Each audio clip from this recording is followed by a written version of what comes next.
Good evening, everyone. I'm Carolyn Fiddler, and I am thrilled to be tonight's Mistress of Ceremonies. I got my professional start in Virginia politics 20 years ago, and now I'm the nation's foremost expert in state politics. I'm also communications director at Daily Coast, the nation's largest online progressive media and activism hub. Before we get started, just a few tips for reviewing tonight's program on Zoom. We'll be spotlighting all of our speakers and sharing a slideshow with you. Recommend you set your view option to side-by-side speaker view. We're also going to post instructions in the chat to help you set this up. And now, on with the show. So we've just about come to the end of 2020, and it's been a year. I'm sure you're all like me. You're getting a little zoomed out. But tonight we have such an amazing program that I bet you're going to forget all about this being virtual. And you'll leave even more committed and energized for the fight for reproductive freedom in Virginia. Let's get the party started. We're going to kick off the evening with NARAL Virginia's board chairs, Brian Dixon and Amy Friedrich-Karnick. Good evening, everyone. My name is Brian Dixon. I'm the chair of NARAL Pro-Choice Virginia's C4, the board of directors. We oversee the policy and political work of the organization, and our goal is to elect pro-choice legislators who will protect and advance reproductive health care, access, rights, and freedom for each and every Virginian, no matter where they live, their age, race, religion, gender, sexual orientation, or identity, immigration, or disability status. Reproductive freedom is for everybody. Hello, welcome, and I am Amy Friedrich-Karnick. I am the chair of the foundation, the NARAL Pro-Choice Virginia Foundation, where we oversee the organization's culture shift work in an effort to end shame and stigma associated with abortion care. Our goal is to ensure that comprehensive reproductive health care is affordable and accessible for every Virginian. Together, we are honored to welcome you to our 10th annual Power of Choice Gala and Award Ceremony to celebrate the victories we have won together in 2020 and to get energized for our work in 2021. Tonight, we want to thank you. We're here to celebrate, and we're here to tell you how we're going to win in 2021. To help us celebrate this evening is Imani Gandhi of Boom Lawyer Podcast and Margie Omero of GBAO Strategies. And we have 4 amazing award honorees who will be with us in the front, who have been with us on the front lines fighting for reproductive freedom. And tonight, we're going to recognize them for their amazing commitment and leadership to these issues. But before I get started, we want to thank our board and recognize them of all 3 entities, the board members of our foundation, the C3, the PAC. So I'm going to ask everyone to wave, which I think if you turn yourself to gallery view for a second, you'll get to see all those folks. These volunteers who are our board members are tireless and selfless, and they donate their time, including 6 hours on a Saturday to be on Zoom for a meeting. They donate their talent, their treasure to help build NARAL Pro-Choice Virginia into the organization that it is and the powerhouse that it has become in the Commonwealth. I am so proud and humbled to be part of this committed and determined group of repro warriors. Thank you, board members, for all you do to keep NARAL Virginia strong. And a special thank you to our fundraising committee members who planned this gala. Thank you, Brian Devine, Jane Edmondson, Susan Dykstra, Karen Kirchhoff, Sakia Thomas, and Beth Barefoot. And a real big thanks to NARAL Pro-Choice Virginia staff and volunteers. Without them, Virginia would not be leading the way to reproductive freedom in the South. Thank you. And last, but certainly not least, I'd like to acknowledge our elected pro-choice champions who are with us tonight. People I know that have joined us so far, Delegate Kathleen Murphy, Delegate Patrick Hope, Senator Jennifer McClellan, who you'll be hearing from a little later. I apologize if I've missed some so far. I'm having trouble scrolling through all the pictures. But as we see you, we'll make sure you get recognized too. Thanks for joining us. And we also want to thank our incredible and unwavering supporters who sponsored tonight's event. We simply cannot do this work every day, year after year, without your support. You are reproductive freedom fighters, and you are investing and you dig deep, and we thank you very much for helping to ensure that NARAL Pro-Choice Virginia has the resources that we need to keep the work going, and most importantly, to keep the victories coming. So thank you, thank you, thank you. We hope you all have a wonderful evening tonight. Thank you, Amy and Brian. And big thanks again to all the sponsors and volunteers who make this critical work possible. Next up, we have NARAL Pro-Choice Virginia's Executive Director, Tarina Keene. She's still riding high from this year's big victory with the passage of the Reproductive Health Protection Act. And she's here to tell us what's next for reproductive freedom in the Commonwealth starting in 2021. Take it away, Tarina. Hope everybody can hear me now. It's so wonderful to have you with us tonight. And thank you, Carolyn, for stepping up to be our MC for the evening. I'm sure we're going to have a great time with you as well. And I just want to thank everyone for being here. I know, as Carolyn so eloquently said, a lot of us are zoomed out, but I know that you are here because you understand what is at stake for reproductive freedom. And this has definitely been a year like no other in most of our lifetimes. We are coping with a deadly pandemic, the grief of lethal police violence on the Black community, the devastating loss of Justice Ruth Bader Ginsburg, and a divisive and seemingly never-ending electoral season where our very democracy hung in the balance. But we have so much to be grateful for as well. Our country and our Commonwealth are answering a clarion call for policing reform and racial justice across the spectrum. We beat Donald Trump and elected Joe Biden to be our next president. And we made history by finally breaking the glass ceiling and electing Kamala Harris, the first woman to be the vice president of the United States. I hope you'll raise a glass to that. And let's not forget, right here in Virginia, our new pro-choice majority General Assembly passed game-changing progressive legislation, from common sense gun laws to the Virginia Values Act to protecting our right to vote, from criminal justice reform, and finally, the repeal of the most egregious barriers to abortion care, including TRAP, demeaning and unnecessary waiting periods and biased counseling, as well as mandatory ultrasounds, and allowing more medical professionals to perform abortion early in pregnancy. The repeal of these laws alone is vastly increasing access to safe, legal abortion care and empowering Virginians, particularly those most marginalized, to access the care they need when they need it. This is big, important, major progress that we are making even in these challenging times. Virginia is a leader in this country for abortion access, something that seemed unfathomable just a few short years ago. But there is so much more work still to do. And here's what that looks like. With the federal courts, including the highest court in the land, now stacked against us for decades to come, we know that Roe's days are numbered. But currently, Roe is barely protecting our right to abortion care and is certainly not making access fair and equitable. While we do not want Roe to be overturned, we must make access to reproductive health care our #1 priority. The Reproductive Health Protection Act was just the first step in our mission and our vision of making Virginia a safe haven for abortion care. Meaning now, in a post-Roe world, when nearly half the states in this country will quickly move to ban abortion, and in fact, some already have, pregnant people around the country, especially right here in the South, need to know there is hope. That is why our ultimate goal is to codify the right to bodily autonomy and to decriminalize abortion so Virginians and those in our bordering states can access the care they need no matter what happens to Roe. So let me give you a quick look at our 2021 legislative agenda. First, we want to repeal the ban on abortion coverage in the state healthcare exchange. We want to extend 12 months of hormonal birth control to Medicaid recipients. 3, the very ambitious Reproductive Health Equity Act that will guarantee all reproductive health care services are covered in private and public insurance plans for everybody.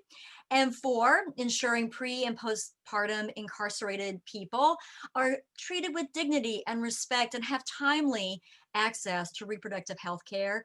and enacting a fetal and infant mortality review panel so we can better understand why Virginia has one of the highest infant mortality rates in the country.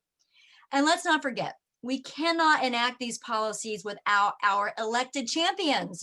2021 is a major election year for Virginia, so we must do everything we can to keep our pro-choice trifecta by solidifying our pro-choice majority in the House of Delegates and elect for a third time a pro-choice executive branch, including governor, lieutenant governor, and attorney general.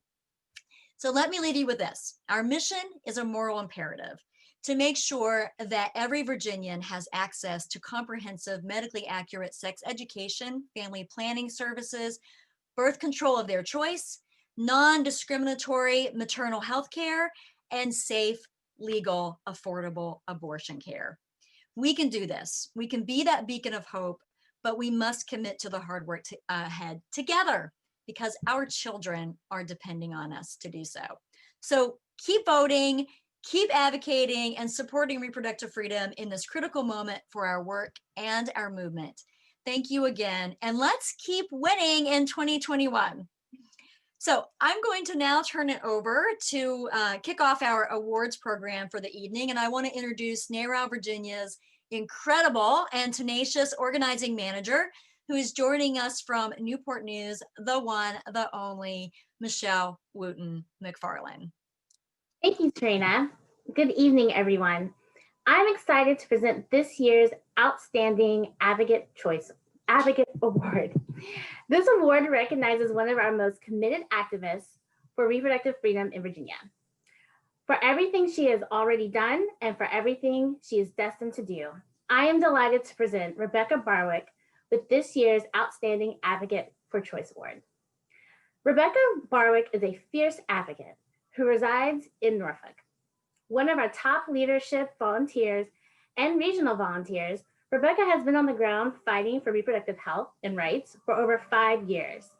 Rebecca moved from New York to Virginia Beach when she learned how difficult it was for her to receive transgender health care, having to drive 4 hours to DC just to receive the care she needs, until thankfully, the Virginia Beach Planned Parenthood started to provide transgender health care services.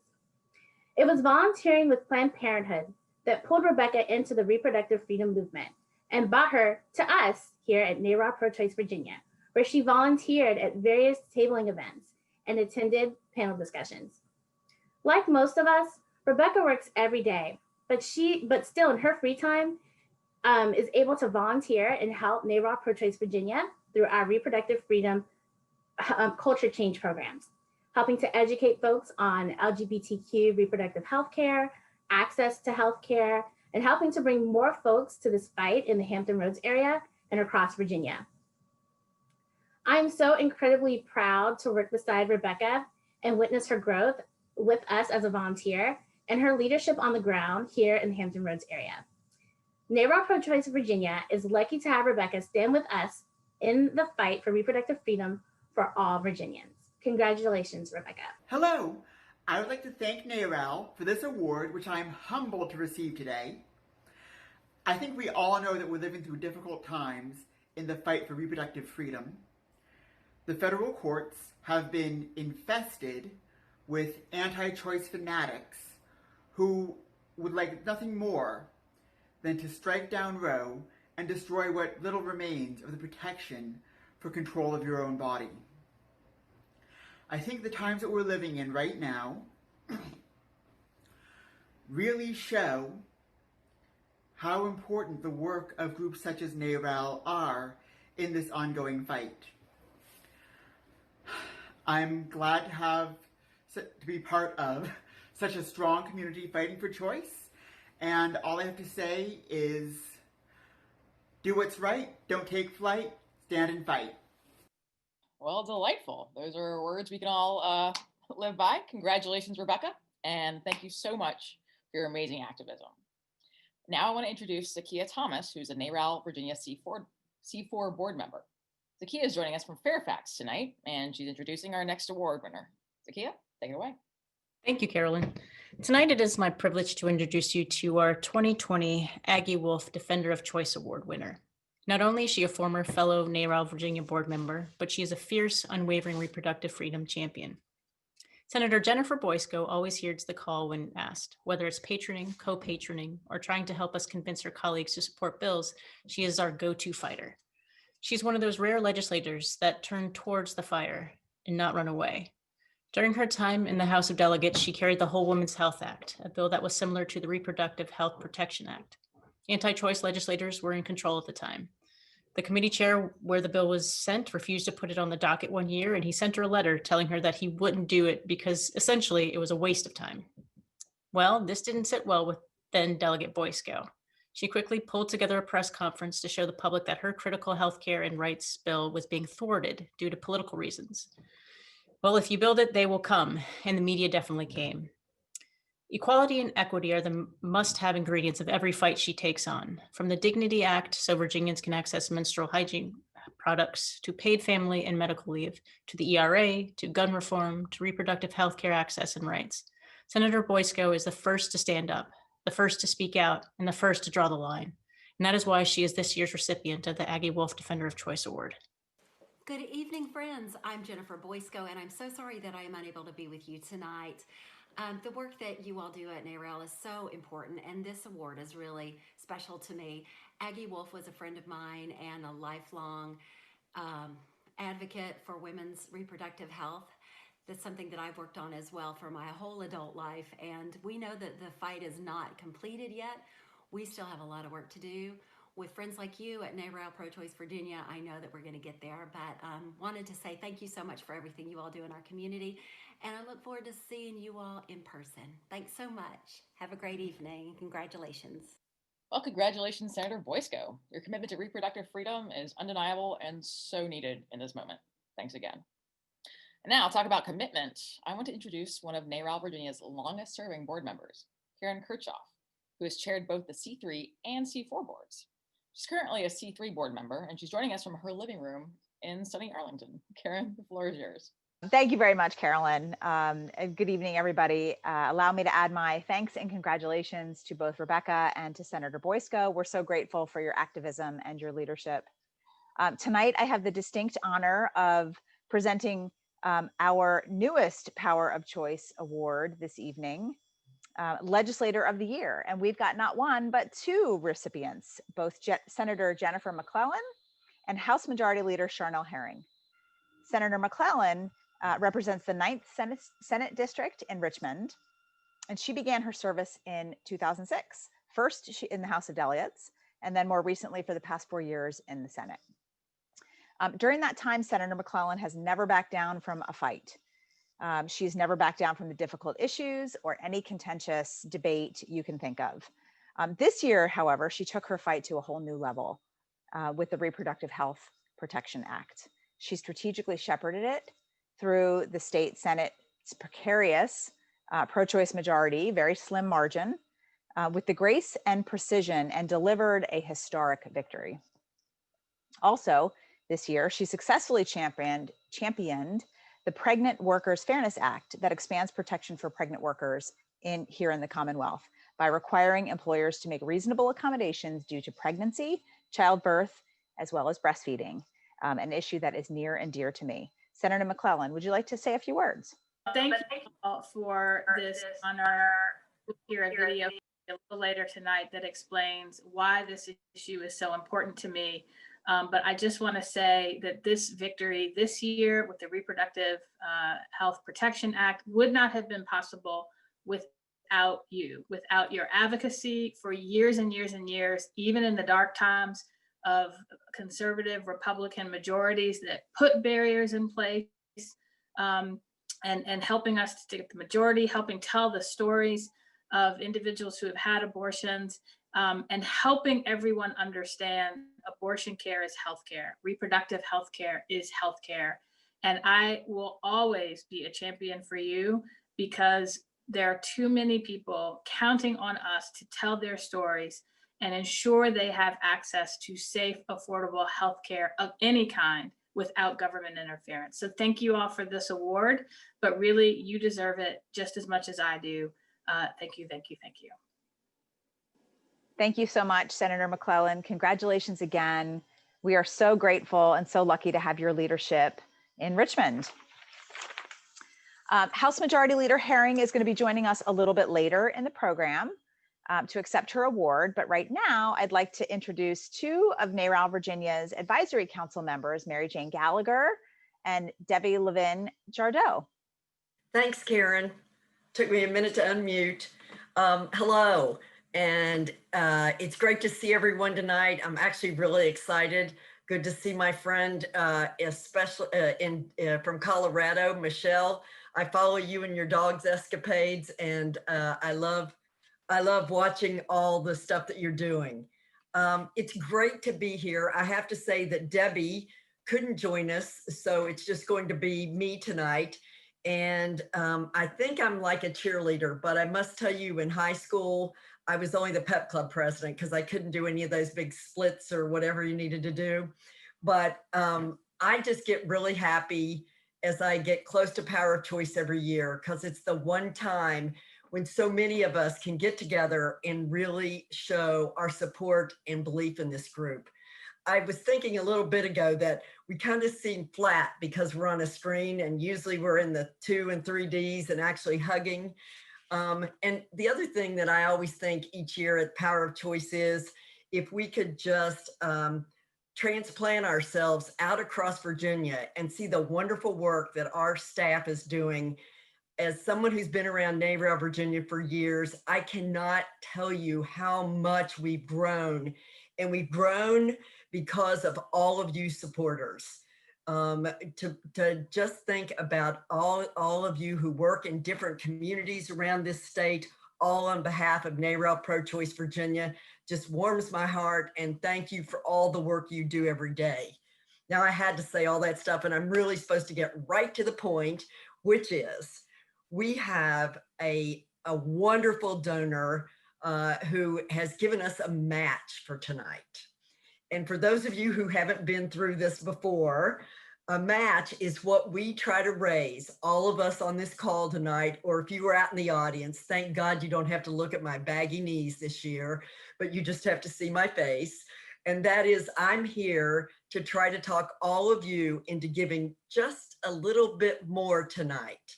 And I'd love you, if it's okay, if you could open up everyone's microphones, unmute, so we could, unless that causes a lot of feedback, so that we could start raising that $5,000. And I want to start off tonight because I have two people that I have contacted in the last few minutes who have each pledged $1,000.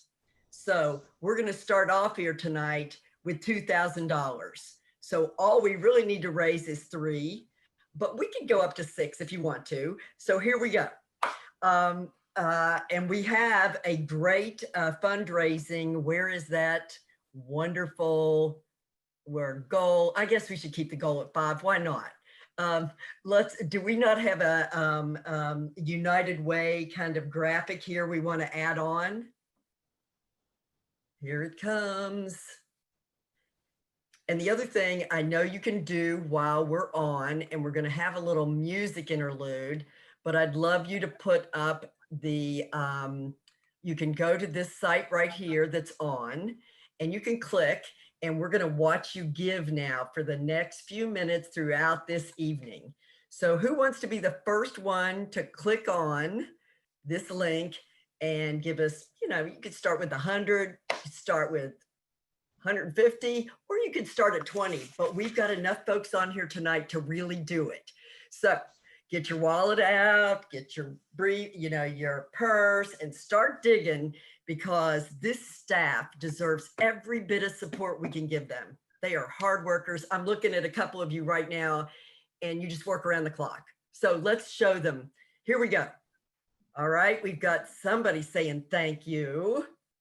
And do we have our little thermometer up? Oh, there goes Amy, previous C4 board chair, and we just got 500. Let's see how quick we can make this. Oh, and Brian, I see these great people adding on now. This is kind of fun. Here we go. Oh, okay, Virginia. We love that you kicked in a little. We appreciate it. Thank you, Karen. It's coming now, folks. And see, this time you don't have to listen to me. You just keep doing it. And then we're going to keep thanking you throughout the evening. Please link in now and give us just a little bit. Every $25 counts. We can do this tonight. And I'm looking at this great sign up here with all the staff in the right-hand corner and some volunteers, but a lot of staff. Thank you so much. Oh, here we go. More money. All right. You guys get to cut me off whenever you want to. And if we want to play some music, I'll be glad not to dance. Love to see you dancing, Jay. Oh, I bet you would, especially with the sweatpants I have on underneath this. Here we go. Oh, fantastic, guys. Look at this thing go. I know as the night wears on, especially as we have our speakers, this little thermometer is going to continue to grow, and I look forward to speaking with you and congratulating you all again as we raise this $5,000 tonight. Thank you, Andrea.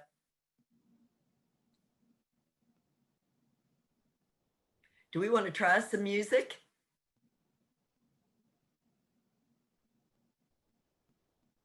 Oh, hey, Jessica. Beautiful.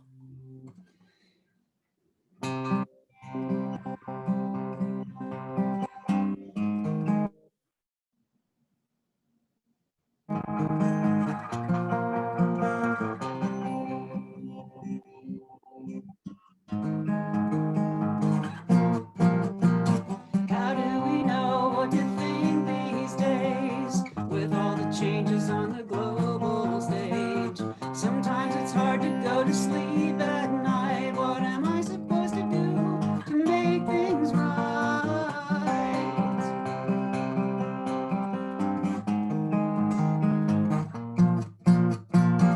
We have to think of things to do and say and make an effort every day to set aside our differences and tell our pride to be part of human nature's better side.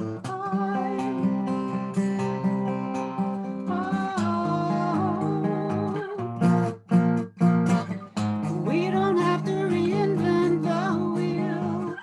Just recall well-known words of the wise that came down through the ages to reveal timeless thoughts to open up our eyes.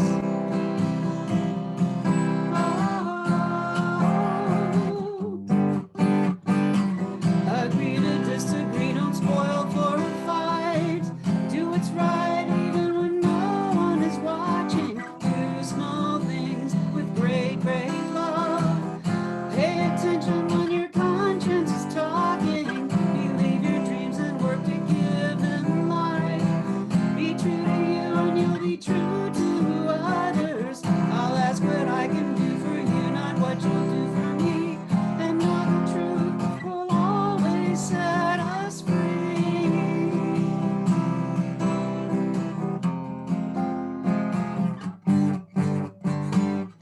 Here's a greeting my friend gave to me. May peace and happiness be with you always. And know that love and friendship hold us tight through all the days that bind us forever. I pass this greeting on to you, that love and friendship may abide, and that all of us may always be the better part of human nature's better side.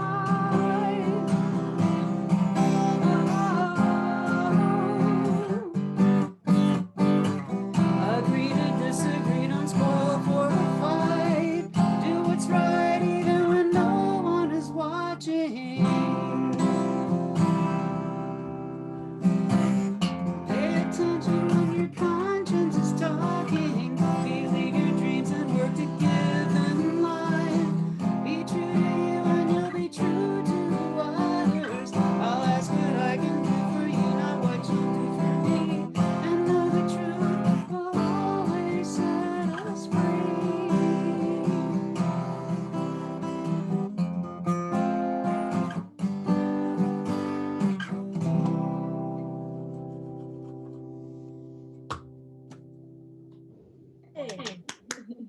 And thank you. That was great. Thank you. And thanks to Mary Jane and our many donors. Remember, you can give throughout the event at naralvirginia.org/gala. You can find a donation link in the chat box as well. And now I'm going to turn things back over to Karen. Hello again. Hi, everybody. Thank you so much, Carolyn. It is my distinct honor to introduce House Majority Leader Charnel Herring. I had the great privilege of serving on the NARAL Virginia board with her many moons ago, and I'm just constantly blown away by her unrelenting championship for women and pregnant people across the Commonwealth. Started as far back as when she was a teenager, and she used to attend NOW meetings with her mom. This year, her decades-long work for reproductive rights culminated in her history-making pursuit of the Reproductive Health Protection Act. She took this legislation on with a laser focus of a general going into a must-win battle. And although the fight for reproductive freedom is far from over here in Virginia and the rest of the country, she delivered a major victory that is changing lives and opening up abortion access every single day to people across Virginia. That is why Delegate Charnel Herring is our Legislator of the Year. Charnel.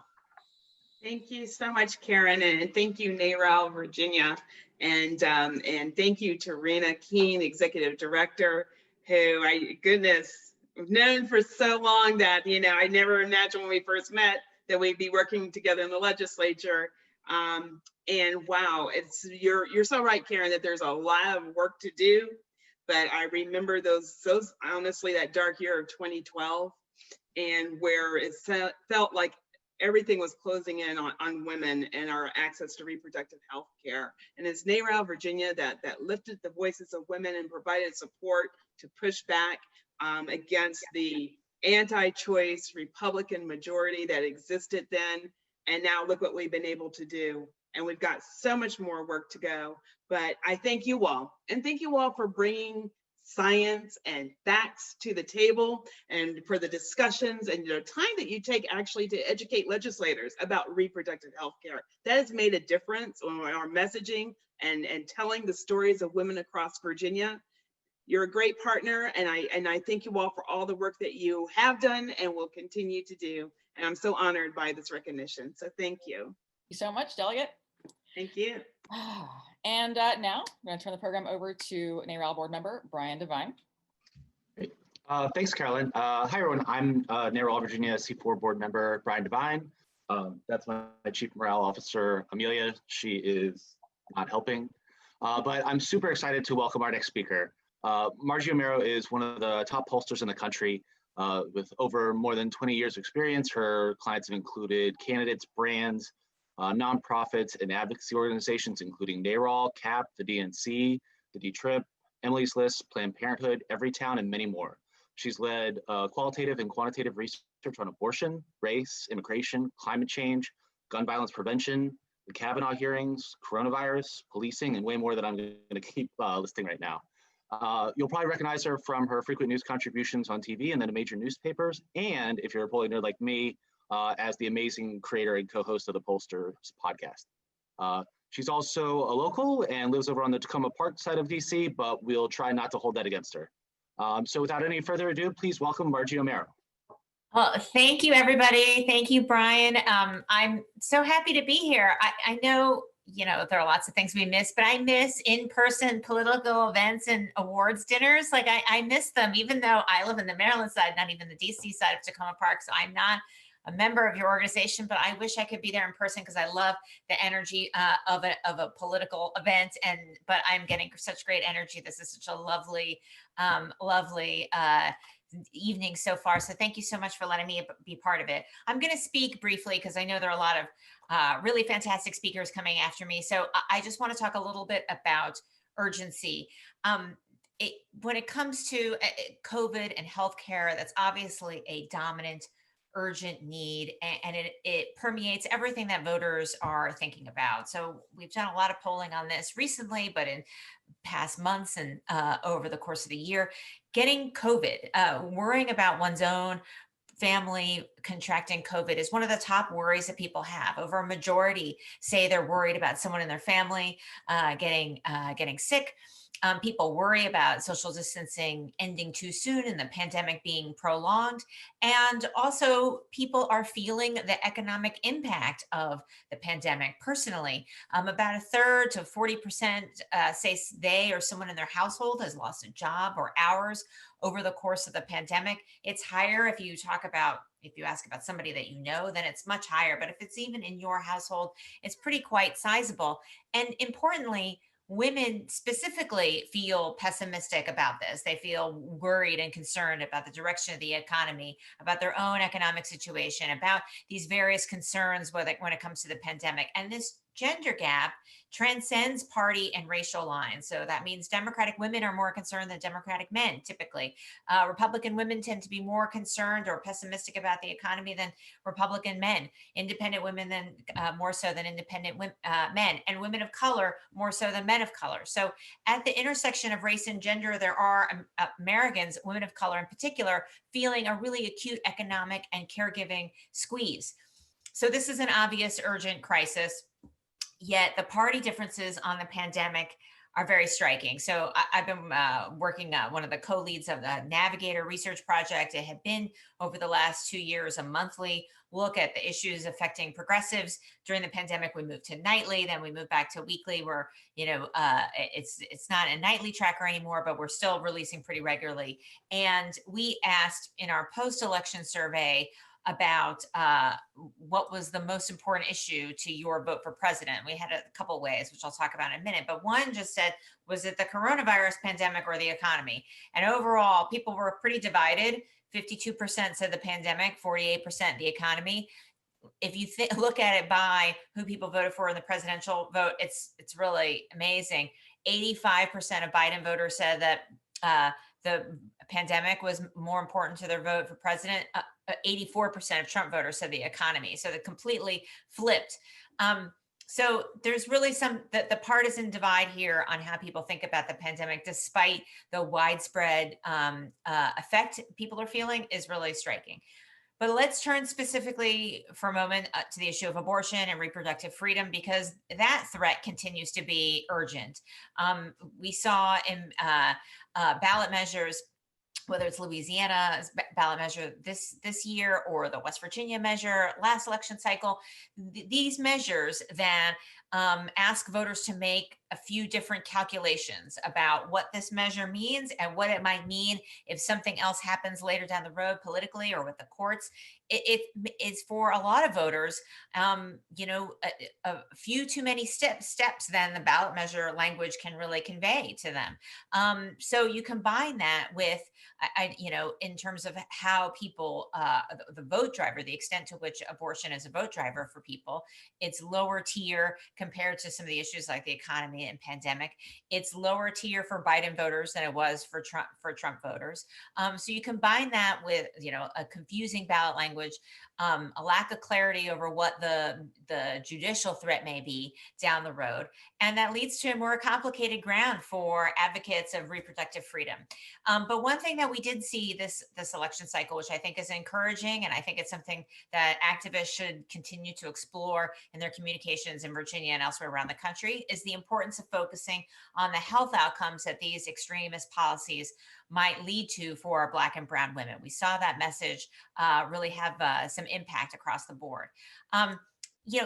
Despite that complicated ground in terms of ballot measures, overall, still a majority of voters side on the side of reproductive freedom. So we asked, this is the same post-election poll that I mentioned before. We had a trade-off question: which is your bigger concern? My bigger concern today is states trying to ban abortion and get in the way of decisions that should be made between women and their doctors. Or my bigger concern is many states make it too easy to get an abortion and allow it too far late in pregnancy. So a majority, 58%, agree that the biggest concern is states trying to ban abortions.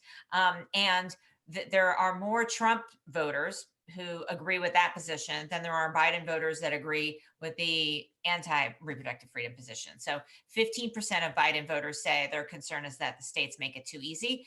29% of Trump voters say their concern is that states are trying to ban abortions and get in the way. So I'm going to wrap up because I know I only have a few minutes, a little bit about some of the things we've lost, in addition to in-person political events, about and what comes next. And so from a polling perspective, and this is true as activists, it's true as pollsters, it's true in our own personal lives, the loss of the personal connection that we find, that we get through, whether it's through in-person focus groups, which I also really miss. I miss sitting around a table with folks and traveling all around the country, asking people about their favorite TV show and talking to them about their families, and watching them become friends as they leave the room. We do Zoom focus groups, and they are a good replacement, but there's nothing like an in-person focus group. I know that folks have struggled to figure out how to stay connected in terms of doing field or deep canvas, in the current pandemic climate. So we've lost some of that in-person connection. So to sit, the fact that we are at home, safer at home, working from home, not traveling, does that make it easier for people to mistrust each other, to mistrust their elected officials, to mistrust the media? Does it make it easier for people to, stay in their political silo, to not meet someone, whether it's a political candidate or a neighbor who may have different points of view as them? Hopefully this is something that we can fix with Trump out of office, and when the pandemic clears, is this something that we can, that can be improved? Although I don't have the answer, although at times I'm not optimistic when there's still money in extremist content, that there are still media outlets that can generate revenue by providing the most extremist inflammatory content. But so lastly, I'll just close with what comes next. What comes next in terms of people's voters' priority, and we've done polling, post-election polling for a variety of different groups, and what we have found is pretty clear. People want public investment. They want public investment to help families with their urgent need, to go back to the theme of urgency. They worry that we're not giving families and small businesses the relief they need, and want to make sure we're focusing on what's happening right now. And on top of all of that, voters of both parties want to see compromise, which I know it can seem tough given what we've seen from the other side, but I think it at least reveals this aspiration that we can come together and rebuild the connections that we've lost as a result of the pandemic. So that's it for my remarks. I want to say thank you again for having me, and glad I couldn't celebrate the gala and all the award winners tonight. Thank you, Margie, for joining us. The best antidote to hot takes is hard data, and it's great to know that you're working to bring that data and insight to healthcare and the ongoing fight for reproductive freedom. Now I'd like to welcome Taylor Byrne, one of NARAL's Northern Virginia organizers. Thank you so much, Carolyn. I am beyond excited to introduce our keynote speaker, who is a fellow native of Philadelphia, like myself. I'm so excited to hear from Amani Gandhi because I have personally learned so much from her, both from her published work and by asking her my legal questions on Twitter, which she always answers. Amani Gandhi is an intrepid journalist, analyst, and advocate for reproductive health rights and justice. She's currently the senior editor for law and policy with the Rewire News Group.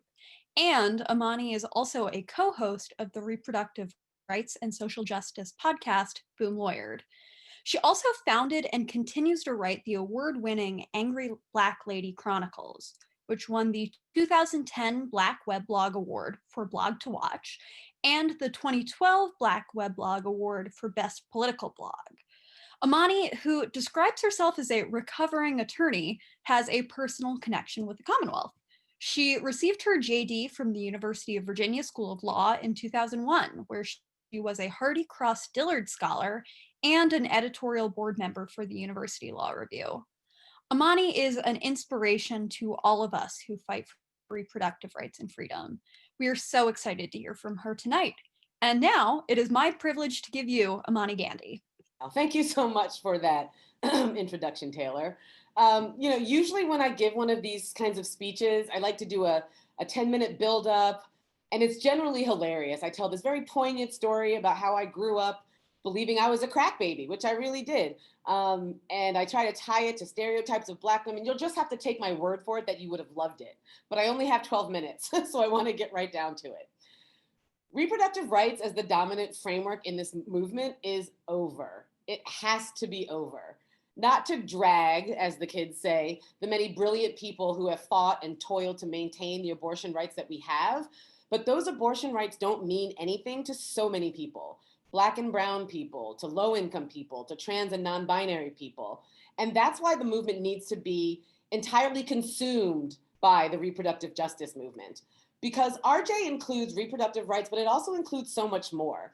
It's a movement that was created by women of color who saw that the dominant reproductive rights movement wasn't speaking to their needs. They saw that the right to terminate a pregnancy is important, but the right to have a child safely is equally important, and the right to parent and raise that child safely is equally important. And so that's what's so exciting about it, right? RJ demands big thinking, and it demands going beyond the legal right to an abortion.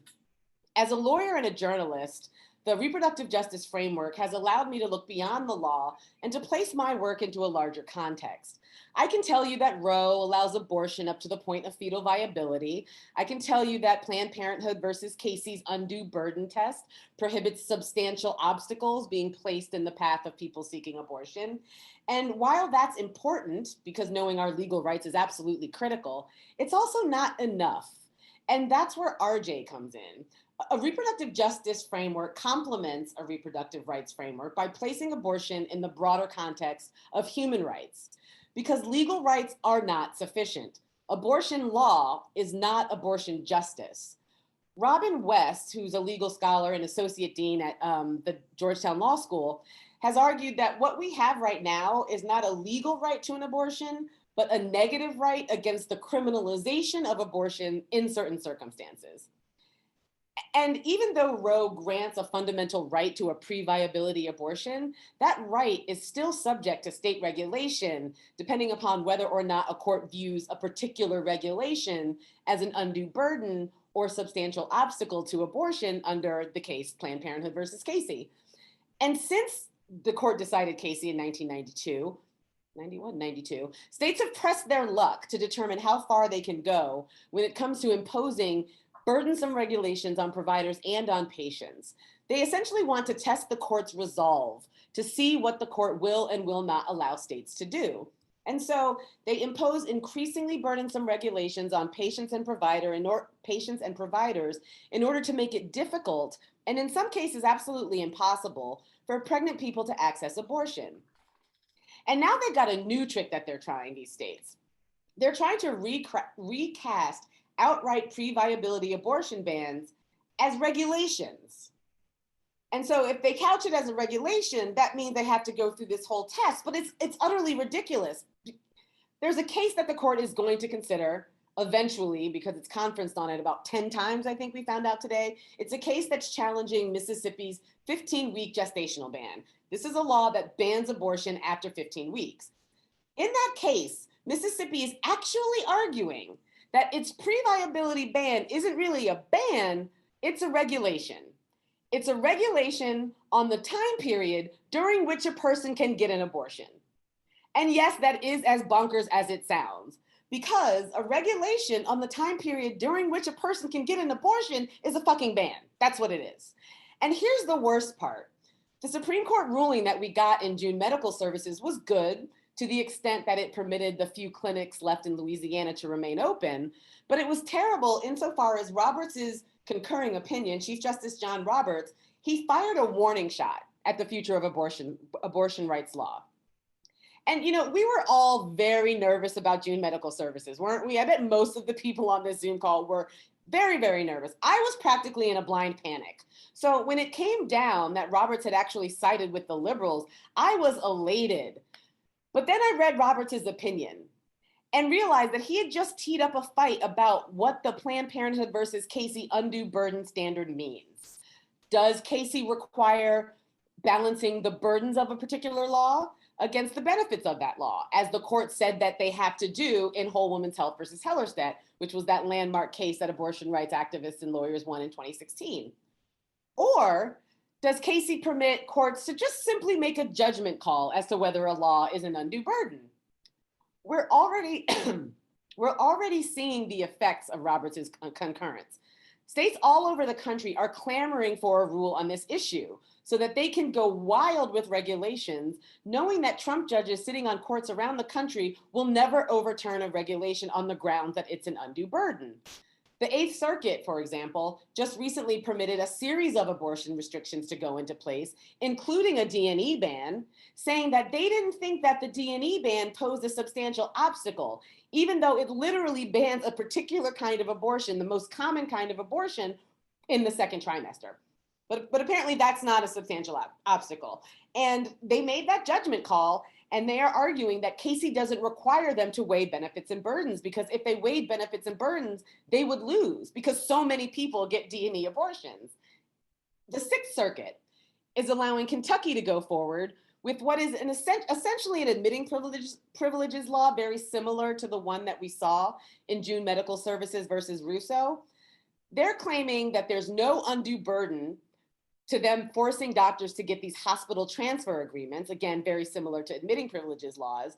They're saying there's no burden because if the providers can't get the hospital transfer agreement, state officials will give the clinic a waiver. So there's no danger of the clinic ever closing as long as they continually apply for a license every 90 days. And so, I mean, this is a ridiculous thing to force a clinic to go through, especially because they can't be sure that at the end of that 90-day period, they're going to get this discretionary waiver. So to say that Casey is under siege right now would be putting it lightly. In addition to attacking cases, states have now decided to pretend to care about marginalized people. They're using marginalized people as weapons, as they always do, to prop up these so-called non-discrimination bans. These are really, really insidious bans, so I want to talk about them for a minute. States across the country have made it a felony for a physician to perform an abortion on a person if that physician knows that the reason for the abortion is related to a diagnosis of Down syndrome, or if the reason is because of the sex of the fetus or the race of the fetus, and yes, even the sexual orientation of the fetus. The Sixth Circuit Court of Appeals just 2 weeks ago, I believe, let Tennessee's reason ban stand, for example. Now, setting aside the fact that people get abortions for myriad reasons and that there may not be one specific reason that a person chooses an abortion, I want to talk about how utterly preposterous these sorts of bans are. These states are calling them non-discrimination bans in order to appear as if they're truly concerned about the plight of babies of color and disabled babies. And the notion that states are concerned about discrimination against babies based on their sexual orientation is utterly absurd because these same lawmakers and advocates are trying to strip LGBTQ people of their rights as we speak. And also, I don't know what a gay baby is. I don't know how that works. Conservative lawmakers across the country, many of whom are white and Christian evangelical, with all of the misogyny and racism and homophobia and transphobia that tends to come along with being white, conservative, Christian evangelical, they expect us to believe that they are really concerned about not enough girls being born, that they're really concerned that there are not enough Black babies being born, and that there are not enough gay babies, I guess, being born. And in order to jumpstart the birth rate of these populations, they want to ban doctors from performing abortions on pregnant people who choose abortion due to discrimination, right? They think pregnant people are getting these abortions based on discriminatory reasons, and these Christian evangelicals have had it. So they're pushing these bans under the guise of anti-discrimination, but everyone in this Zoom room knows that it's truly about exerting control over people's reproductive autonomy. It's about states forcing pregnant people to carry pregnancies to term, even if they don't want to. And now, even a modicum of common sense lays bare the sheer absurdity of some of these bans. My favorite is the race-selective ban. Lawmakers who feign concern about Black fetuses, but who do nothing to help Black children, Black adults, Black people generally, they're apparently concerned that Black women are choosing abortion once they find out that their baby will be Black. It's ridiculous when you say it out loud. I mean, if there is anyone in this Zoom call who has ever heard of a Black woman going to a doctor and saying, "Doc, give it to me straight. Is my baby gonna be Black?" Like, I want to hear about it, because if this has happened to you or to someone that you know, that's bonkers. And I feel like there needs to be, you know, an expose, maybe a documentary of some sort about this, because it sounds utterly illogical to me. But logic is not the point. The point is to pile on regulation on top of regulation until providers simply give up and decide that it's not worth it to continue doing abortion care. And so that's why the RJ framework is so important, because as a clinician trying to provide care, as many of you are, or as a lawyer trying to defend these legal rights, or even as a journalist trying to cover these fights, like me and my work spouse, Jessica Mason-Piclo, do, it can feel isolating. It really can, especially in a climate as anti-abortion as the one that we live in right now. But reproductive justice connects the fight for reproductive rights to the fight for other social justice causes. So really, we're just all fighting for human rights. And that's at the core of reproductive justice. And that's why it's so exciting that lawsuits are starting to use that framework. So the Sister Song Reproductive Collective, just, you know, shout out to Sister Song, they've been leading the charge in this regard. They filed a lawsuit challenging Georgia's 6-week ban last year, and that lawsuit centered women of color in a way that I have never seen a complaint or a petition center women of color in an abortion rights lawsuit. They won an injunction in that case. Sister Song is also plaintiff in another case, a case filed in state court in North Carolina. That case challenges several abortion restrictions, and again, the lawsuit centers women of color. This is a new trend, and it's an exciting trend. It's going to force the courts to reckon with the framing of abortion as a human right, with the framing of abortion as a positive right. And also, it's going to set up Sonia Sotomayor to write some really kick-ass dissents. And I have to say, I'm really looking forward to that quite a bit. So our legal rights, they're being chipped away because legal rights are subject to change, right? Legal rights are subject to the whims of the Supreme Court, to the whims of the federal courts and the state courts. Human rights, on the other hand, are static. So when we talk about abortion as a human right, then to get back to Professor West's framing of negative rights versus positive rights, we're talking about it as a positive right. Negative rights, they permit inaction. Negative rights permit governments to leave you on your own. If you're pregnant, you're on your own. If you need an abortion, you're on your own. Positive rights, on the other hand, compel state action. They compel the government to help people. Declaring abortion to be a positive human right would require the eradication of the Hyde Amendment. It would require public funding for abortion. And you might be thinking, well, this country is never going to declare abortion to be a human right. Imani, you're crazy. Well, maybe not on the federal level, but certainly at the state level. Virginia did it. Y'all did it. When Governor Northam signed the Virginia Reproductive Health Protection Act, making Virginia a safe haven for abortion access in the South. That's a huge deal. Even the Kansas Supreme Court decreed abortion to be a human right in a beautiful, albeit lengthy opinion that discussed philosophy and John Locke. And if Kansas can do it, if Virginia can do it, then other states can do it as well. It's going to require organizing, to be sure, and it will require moving the abortion wars out of federal courtrooms and into state courtrooms, where in many cases, judges are elected by people, and so people actually have more control over the outcome of lawsuits if they elect the proper judges. And in some cases, it will require moving the conversation out of courtrooms entirely and into the marketplace of ideas. And when we do that, great things can happen. If we view abortion rights through a reproductive justice lens, then the right to raise healthy children and families or not becomes a human right. And a human right is one in which the government not only should, but must interfere to provide assistance. As Professor West put it, reproductive justice is a political and a moral project. The court-created abortion right is a judicial and a constitutional one. Courts are not concerned with the morality of abortion, or at least they shouldn't be. Courts are concerned about the power of the states to criminalize and to regulate abortion under the Constitution. The morality of abortion and whether or not abortion is a human right, that's a political discussion. And that's a discussion that we need to be having with our neighbors. That's a discussion that we need to be having with people who call themselves pro-life. Because the abortion wars have become so toxic that it has made people on opposite sides of the debate feel like there's no gap that can be bridged between the two positions. But there plainly are. For example, Studies have shown that if you ask a person whether or not they think there should be public funding for abortion, they're probably going to say no. But they're going to say, I don't want my taxes to go to pay for abortion, that kind of thing, even though we know taxes don't go to pay for abortion.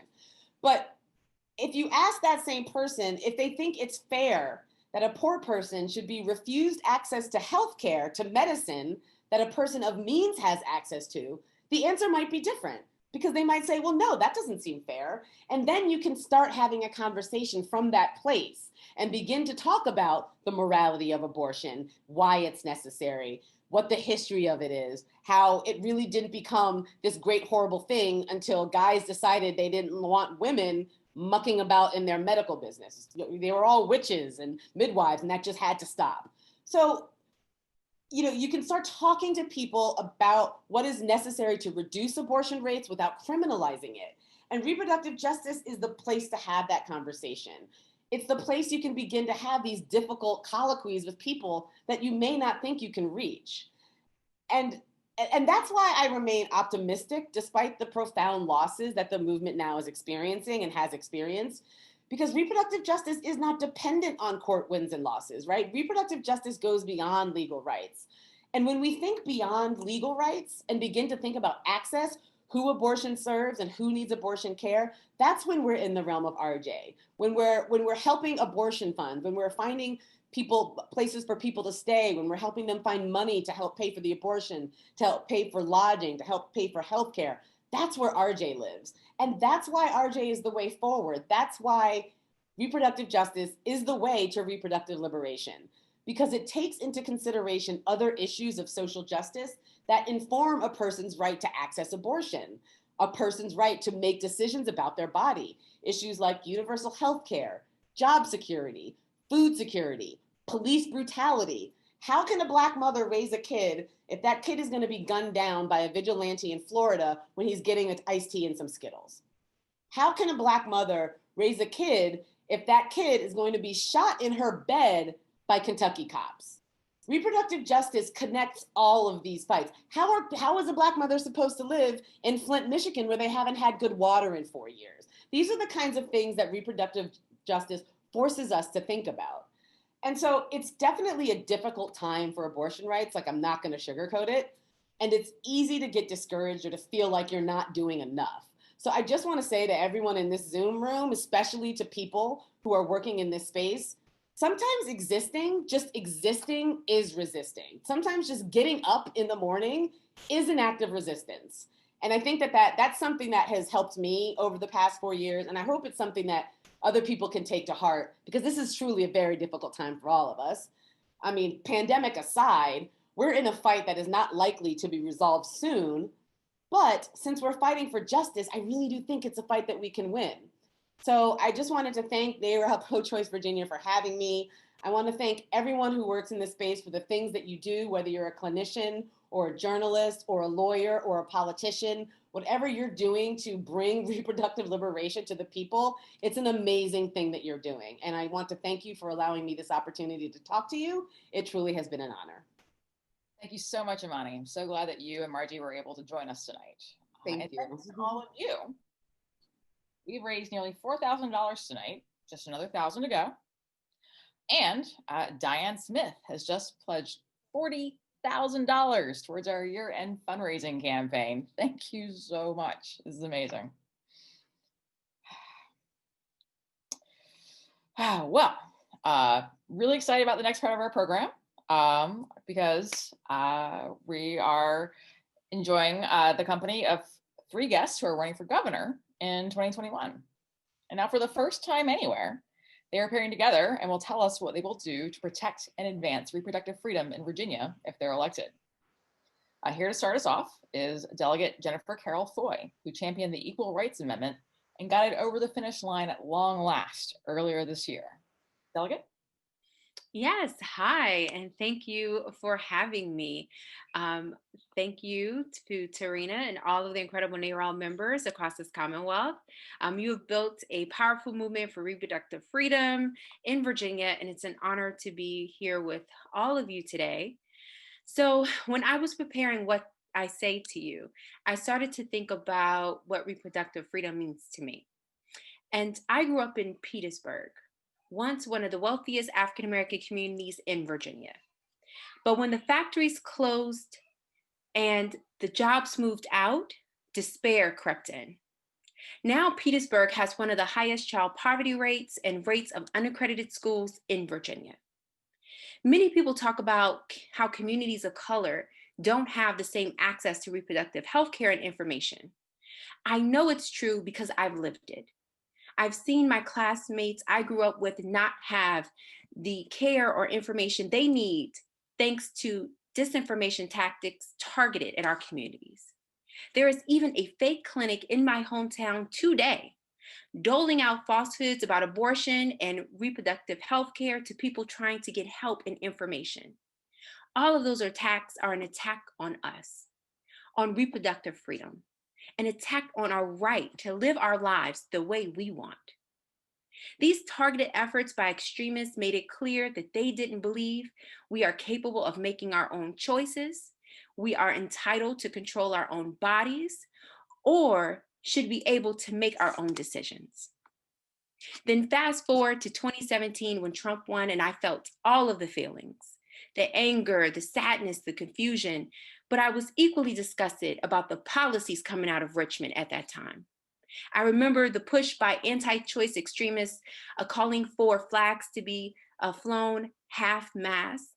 And I remember thinking to myself, what a complete waste of Virginia legislators' time and taxpayer money, especially the ones that, say that they're for freedom and opportunity, and that's not what this was. It was a slap in the face to Virginians. And as a former public defender, where I represent people in court who can't afford an attorney, the people who suffer from extreme poverty, it was especially an affront to them. So I obviously ran for office, and in between gave birth while running my last campaign while pregnant with twins to 2 beautiful boys. And I remember talking about and having the conversations about whether or not I should be running for office, whether I could run for office. And people would say, well, how are you going to be a mom, a wife, a public defender, and a candidate running for delegate, flipping a seat from red to blue? But here's the thing. I knew in my heart that it was right for my husband and I to start a family.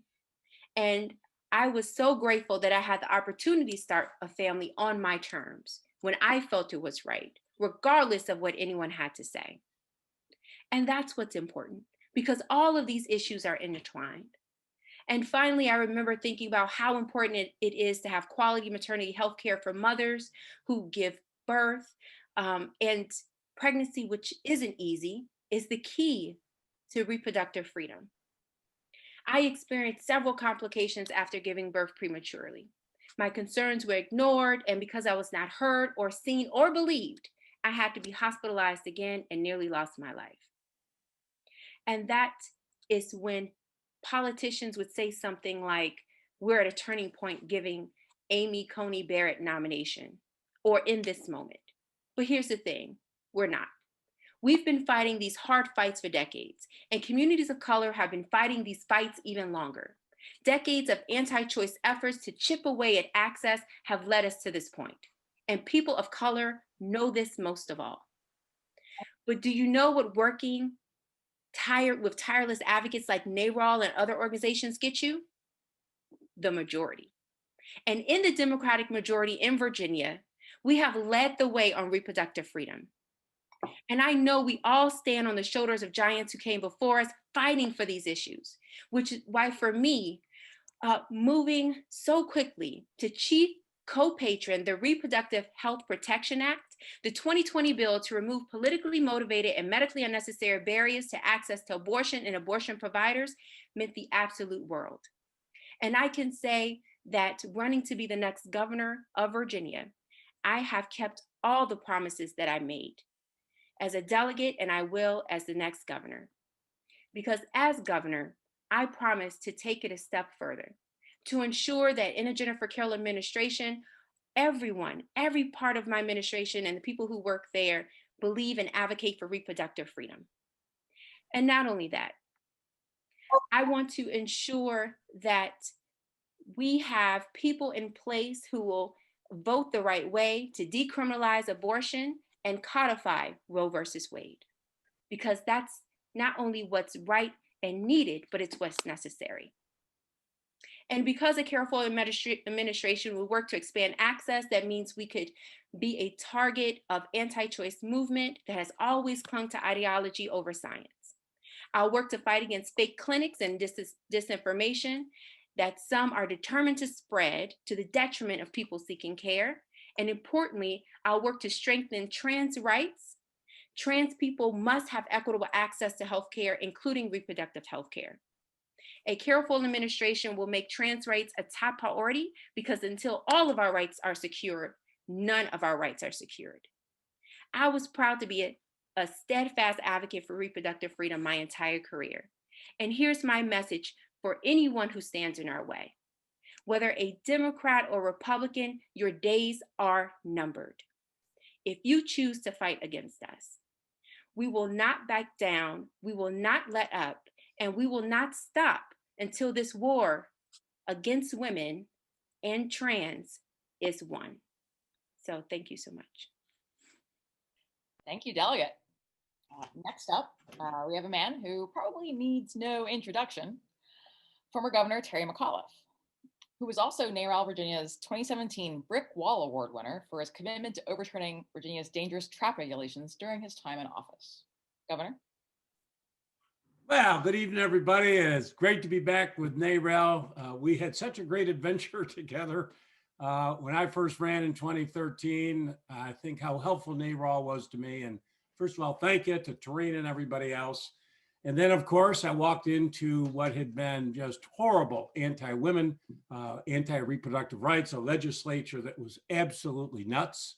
In May of 12, they pushed through the transvaginal bill. And as you know, and the trap laws, which was mentioned, they tried to shut our 16 clinics down. I was able to reappoint the Board of Health to make sure we kept all of those clinics open. And I think now here we are in the middle of a COVID pandemic. And you think if we did not have these health centers open today for communities of color, how difficult their lives would be, really now more than ever. So I wanted to get out and say thank you. I was your 2017 brick wall. I have the brick right here. I thank you for all that you've done. And you all worked with me on my Healthy Virginia plan, because I tried for 4 years to get Medicaid expansion. I fought like a dog. I had a speaker, Bill Howell, who told me on my inauguration, I will never give you a vote. And we fought like a dog. And then when I left office, I embedded it in my outgoing budget. And we won, finally had the legislature, and were able to move forward. But with my Healthy Virginia plan, we had thousands of pregnant women for the first time ever. We're able to get dental care. And, you know, NARAL was my partner, and working great with Tarina and so many others, and signed that bill up in Arlington together. I just, you know, wanted us to get on this and say thank you for all the great support that you've given me in the past. And we had great battles together, and we've got a long way to go, but we've made great progress here in Virginia, and we can't ever go back. As you probably have heard, you've seen the news, I announced for governor again today. I stood down in Richmond with Senator Louise Lucas and House Majority Leader Charnel Herring, who are the two chairs, along with LeVar Stoney, of my campaign to help me win this governorship again and take Virginia to the next level. I'm excited about it. We are in a COVID economy, COVID environment. This gives us a huge opportunity, I think, to rebuild the Virginia economy. Millions of jobs have been lost across the country. I have spent hours with, how we say, President-elect Joe Biden, talking about how this is an opportunity for us to rebuild America economy, Virginia economy, to make it much more inclusive. $2 trillion infrastructure bill. I mean, this is the opportunity. We have to think big. We have to go big. And today I laid out a big education initiative talking about teacher pay. All Virginians should understand that today, believe it or not, we are 50th out of 50 states when you take teacher pay and compare it to the average pay in the state. We're 50 out of 50. We're dead last. That's a disgrace. And if you go to Pennsylvania, you go to Delaware, or you go to Maryland, you make $10,000 to $20,000 more a year. So I talked about, for the first time in Virginia history, to pay our teachers above the national average. that had happened. It's a $2 billion plan per year I laid out, getting every child on internet, every home connected. Talked about what we need to do for 3 and 4-year-old children at risk. There's about 40,550 that we need to cover. I talk about scholarships for teachers. So we laid out a big aggressive plan with Charnel and Senator Lucas and Mayor Stoney today down in Richmond. And listen, we're going to have a big battle. I tell Democrats all the time. And last year, as you know, I did 148 events to help us win the House and Senate battles that we had out there. I traveled all over the Commonwealth of Virginia. It's going to be different for us in 2021. Donald Trump is gone, and he has been one of the biggest drivers ever for the Democratic Party turnout, beginning in 17. And he's not there. And as you know, this is not easy to do. In 44 years, whoever wins the White House, the other party wins the governor's mansion. I'm the only guy to break that curse. As you know, President Obama, of course, won in 12 and I won in 13. But we got a lot of House of Delegate seats that are very tight. We got to run a smart, tough, coordinated campaign, and we got to motivate voters to come out to keep the governorship, the lieutenant governor, and of course the attorney general, and keep the House of Delegates. So it's an exciting time, and I just wanted to get on and say thank you. I announced today I'll be speaking to many of you as we go forward, but we do need to make sure we got some big challenges ahead. We need to make sure we codify, in our Constitution, protect the protections of Roe v. Wade. We've got to start on this now because who knows legislatively where we're going to be, but I think that is so important for us. And now with the United States Supreme Court the way it is. So, and we got to win those 2 Senate Georgia seats, and then we can do something about the size of the court. But if we don't do that, then we have some real issues we got to face. But these are battles we've all had together.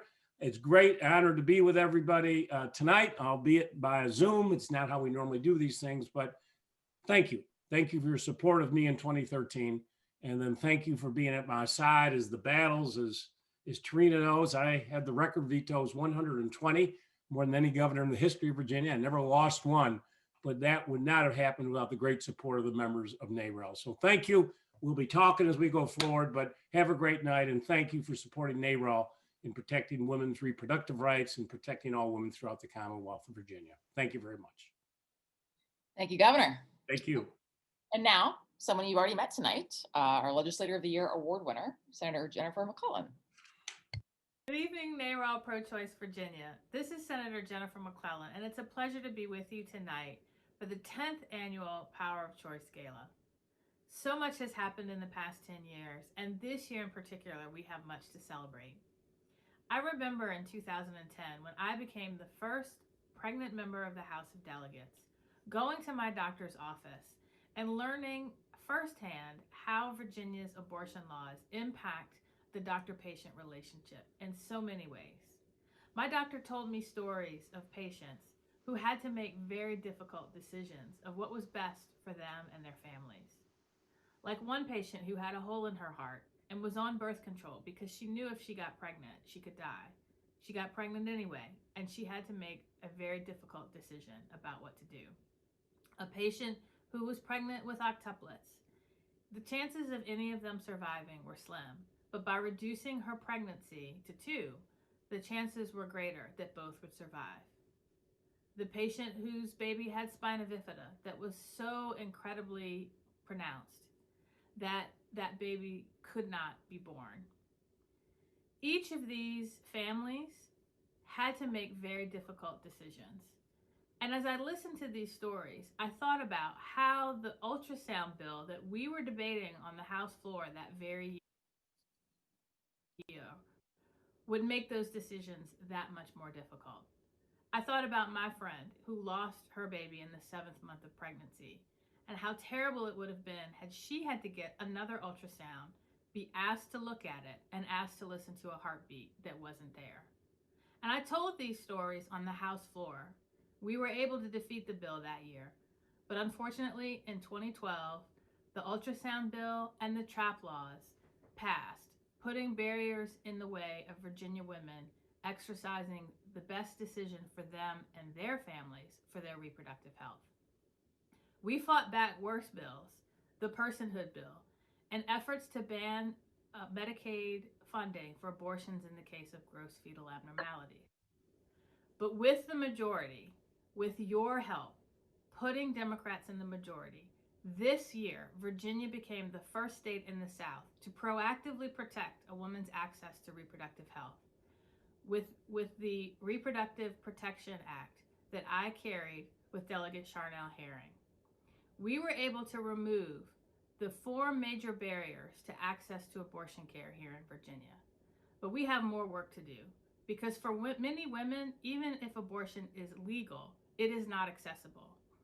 We need to make sure, especially now with the Supreme Court more conservative than ever, that Roe is codified in Virginia law and that we enshrine a woman's reproductive protections in our state constitution. And I will fight for these efforts in the General Assembly in this upcoming session, but more importantly, as your governor, because I understand that government does not belong in the private healthcare decisions that have to be made for reproductive health or any other health. Abortion care is healthcare. Reproductive health is healthcare. And I will fiercely fight to protect a woman's right to choose what is right for her and her care and her family based on her advice from her doctor, and will not put barriers in her place. I have fought since my first day in the House of Delegates, my first days in the Senate, and I will fight as your governor to do the same. I will fight for access for women who are incarcerated. I will fight for access for women no matter where they live, who they work for, how much they make. Making sure that no matter who you are or where you live, you can make the decisions that are best for you. That is one reason I am running for governor, and that is one reason why I'm proud to stand here and say tonight, thank you. Because many of the stories that I have told on the floor and elevated in this discourse, you have brought to me. You have also fought to make sure that many women's voices were heard. And you helped us get the majority that helped make such a difference this year. I need you to do it again. I need you to elect me as your governor and to make sure that we keep the House of Delegates, and in a few more years, we keep the Senate. Together, we will protect a woman's right to choose.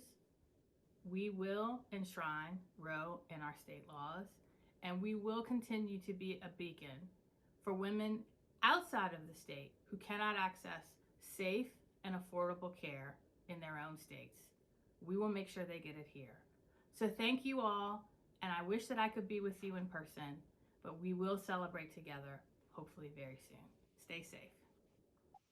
Fantastic. Well, enjoyed that, and thank you, Delegate Carol Foy and former Governor McAuliffe for joining us. And I want to do a quick check-in with Mary Jane Gallagher to give us one last update on how we're doing in meeting our $5,000 fundraising goal for the evening. Mary Jane? I have good news. We're almost there. So if you're just about ready to click off and go put your pajamas on, we've got 1,000 more to raise. We are at 4,000 right now, and we're almost there. We need 5,000 before you go to sleep tonight. With that $40,000 contribution, how can we ever say thank you? You're always with us, Diane. You're always there to support us. But all of us, there's over 100 of us on this call right now. If each one of us gave another $25, we'd be there. So come on now, just hit donate one more time before you go to sleep, and let's make this a $5,000 night.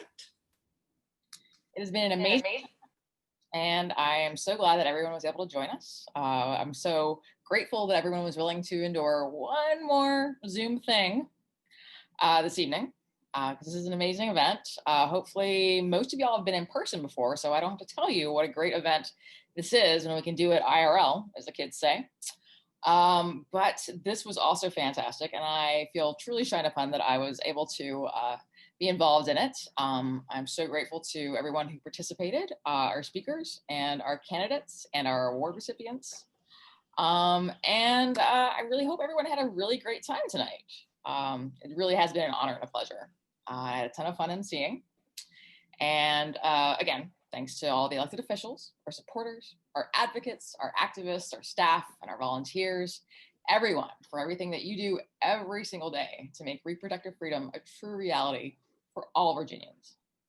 We're not there yet, but if we remain focused and diligent, nothing can stop us. Onward to victory. We want to leave you tonight with one more song from Jan Edmondson. Thanks again, everyone, and have a wonderful rest of your evening.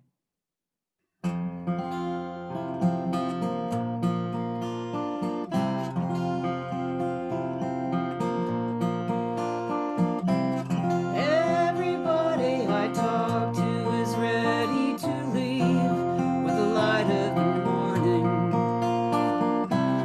They've seen the end coming down long enough to believe. They've heard their last warning, standing alone. Each has his own ticket in his hand. And as the evening descends, I sit thinking about every man.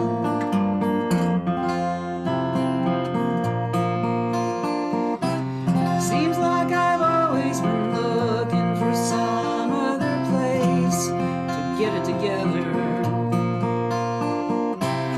where with a few of my friends I could give up the race, maybe find something better. But all my fine dreams and well thought out schemes to gain the motherland have all eventually come down to waiting for every man. Waiting here for every man. Make it on your own if you think you can. If you see somewhere to go, I understand. Waiting here for every man. Don't ask me if he'll show. I don't know.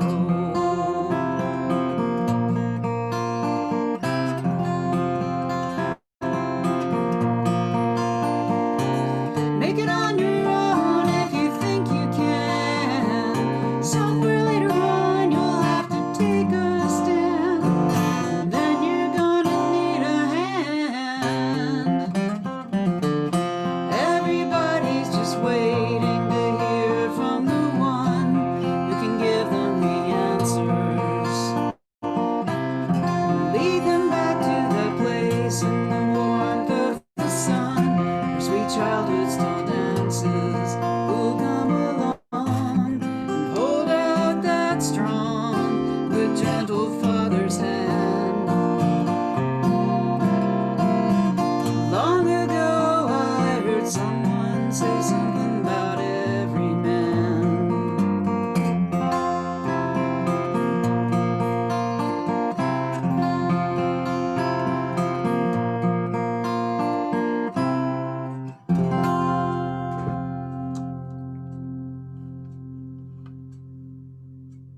Thank you, Jan. That was awesome. Good job.